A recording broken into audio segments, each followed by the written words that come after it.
Okay, everyone, so I wanted to just do the haircut first and then do the breakdown right now at the end so we can all kind of go over this together. So the first thing I want to say about this particular mannequin and a bunch of these mannequin heads that I had got not that long ago. You may see some of these in some of my videos. Certain aspects of the mannequin itself, the hair, are great, but these are probably the worst stitched mannequins I have ever experienced in my career. There's like all sorts of weird gaps and spaces and holes in the heads, and the way it's stitched is I've never seen hair stitched so poorly in my life. Spaces and everything. I mean, and I've experienced this with some of these mannequins before. So if you see anything weird, like you could refer back to my other mannequins from other brands. But I'm just letting you know that this is probably the worst mannequin I've ever worked on as far as the stitching when it goes to like fading and stuff. But regardless, I did use, like a, no guard at one point, and just really just blended this from here all the way up and through here. And I went from all the way to the longest guard I used was a number 5 guard, which is all the way throughout the corners and through here. Now the 5 guard, it's 16 millimeters right here. This is the number 5 guard. Don't be afraid, if you're doing hair at home or you're cutting your hair yourself or whatever, don't be afraid to use longer guards, because actually, if you're a hair stylist watching this, learning about clippers and stuff, don't be afraid to utilize a longer guard in through here. That's what they're for. 5, 6s, guards, number 7s. You can go and really do the work of what you would normally do with your hands. It'll help eliminate and blend this a lot better. So that was the longest guard that I used with the number 5. And then in through here is where I really started to work in and do all of the blending by hand into this point here. Now, what's unique about this is because there is, or could be a calic here, the way I did this is I left it long enough to where it'll lay down flat, but also short enough where it's like that perfect length. So if you have a calic back here, you see how it's the perfect length for it to lay down flat. If it's not cut properly, it's going to stick straight up like this, right? So you have to make sure, and the way I'm styling it is I'm going with the way the hair grows. So I'm kind of going with the circle and just utilizing my hands to kind of work it into the shape. And I haven't applied any products yet, but that's how you get rid of, a calic and stuff. And then what I did is I connected everything going from shorter to longer into the front. Now what I did on this is I left the front the longest. So you can see the front has some length down to about probably like maybe the eyebrow or so.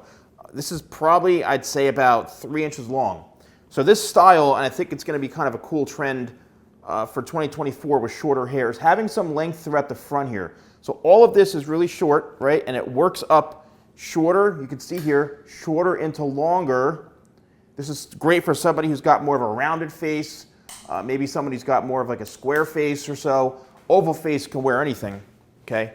Now, the product I'm going to use for this is my One Clay. Now what's unique about One Clay is that it's 3 different products in one. And that's why I called it One. And I spent a lot of time trying to develop a way to make this product very unique, from the fragrance to the texture of it and ingredients and things like that, the packaging.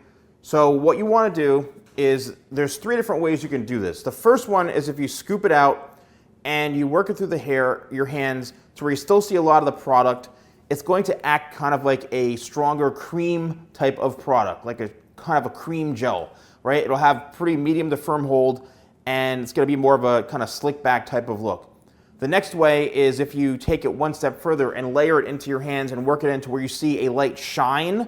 The product is still visible, but it's a little more shiny. That's going to be more of like a pomade, right? A more lived-in look. And then the last way is when you scoop it out and you work it fully into your hands so much that you don't see any product, you barely feel it, and that's where the medium to firm hold clay shape forms. So it's basically 3 products in one. Now what I want to do is I want to really emphasize this front piece right here. So I want to take a scoop out, and I'll just show you right here real time. So I'm taking a scoop. You don't need a lot of this. That's what's great about it. You don't need a lot. And I'm going to work it into my hands to where you see it's fairly creamy, like that. Okay, no clumping or anything. It's fairly creamy. And I'm going to start to apply it right to the head, okay? And I'm taking my fingers and I'm working it back like this. And because you can see, because I left it more of a creamy texture, you're gonna have a lot of pliability and workability into your hands and into the hair. So as I'm working the product in, I'm looking for it to create that kind of more slick back texture type of look.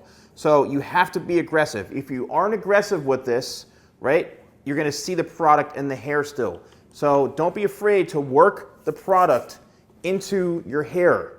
Okay, that's what it's designed for. It's designed to be worked into the hair. So once again, I'm looking for more of that kind of lived in, a bit more formal, a bit more structured type of look for this particular style. This is the whole haircut. This is longer in the front with some volume, right? A little bit of slight texture to it. But this is, I think, going to be a big hair trend once again for, is this something that we've never seen before? Not necessarily. We've seen styles like this before. I just think that, it's a good hybrid between people who want to grow their hair longer, but also keep it very short. This is going to actually give you some texture. Now, if you want to take this to a whole other level and you want to create more of a, matte finish, you can actually go in and work the product into the hair a bit more, right? Because as you work it in, it's going to actually change shape and texture real time. So it's like you're working into your hands.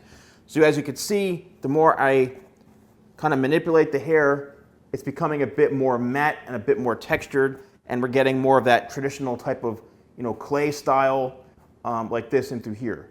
Let me know what you all think. If you want to purchase any of my products, you can use code YouTube20, that's YouTube20 at shop.thesalonguy.com. And if you're interested in learning more in depth about any of these men's haircuts, if you're in cosmetology school, a barber, you want to learn how to layer hair properly, in the description is a link to all of my courses. I have online courses, full haircut tutorials, no ads, nothing, and they're very, very affordable. I've lowered the price on all of them, so it's a very easy, good investment for your education to learn how to cut hair with utilizing my methods as a 30-plus year hairstylist. So thank you all so much for watching, and I'll see you soon.